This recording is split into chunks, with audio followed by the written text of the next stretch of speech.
Following a recent conversation with an alumni of a prior supply caravan to Black Mesa on the Navajo Reservation, it has come to my attention that one of the girls who joined the caravan a few years ago had an unusual experience.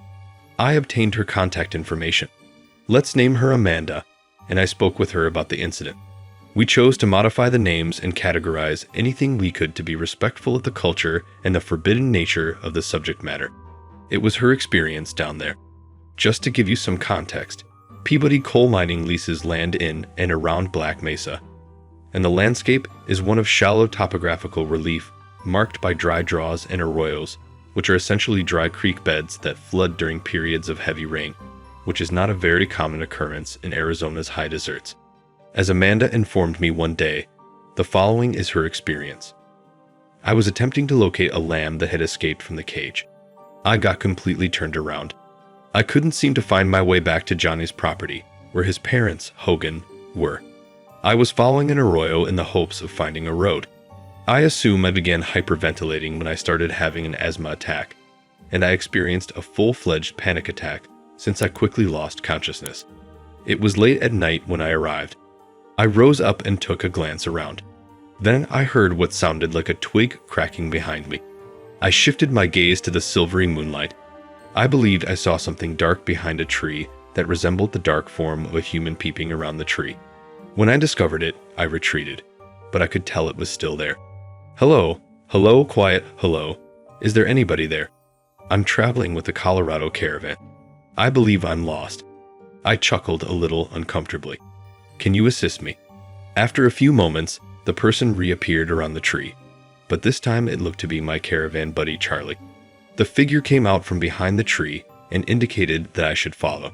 Thinking Charlie had been dispatched to bring me back to camp, I began to follow the person back up the draw. We'd been traveling for around 5 to 10 minutes when another person appeared from the darkness in front of us. When I glanced up again, I felt tremendous migraine-like discomfort and had to come to a halt. 3 more individuals appeared, forming a semicircle in front of me. The images didn't resemble humans at all. Rather, they resembled huge coyotes, with 10 eyes staring back at me in the pale silvery light. I began to stagger back, but the coyotes made no effort to pursue me as I turned away.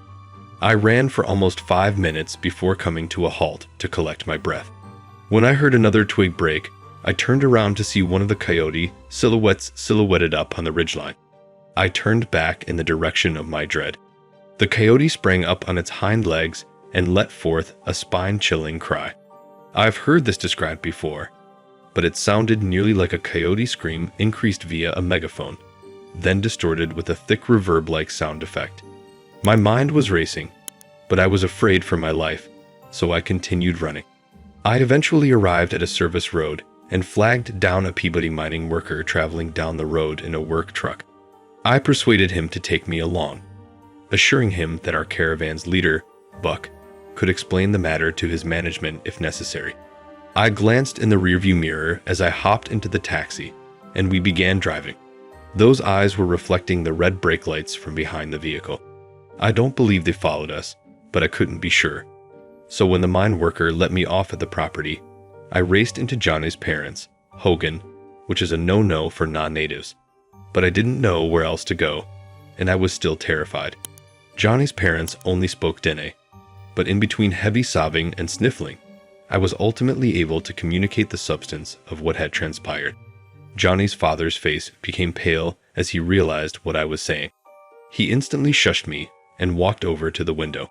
Johnny's mother walked to the stove, retrieved a small pan of ashes, dropped it on the table, and started dipping bullets into the white ash, loading them into a .357 revolver. While staring worriedly at me, she was chanting what I can only imagine was a Dene prayer for protection. Nothing else occurred that night after they let me sleep inside. They summoned a medicine man in the morning to pray over me. We still had a few nights remaining on the vacation, but we decided to cut it short. After that, Johnny told me not to worry since the walkers would no longer disturb them now that we were gone, and that he was simply pleased I was all right.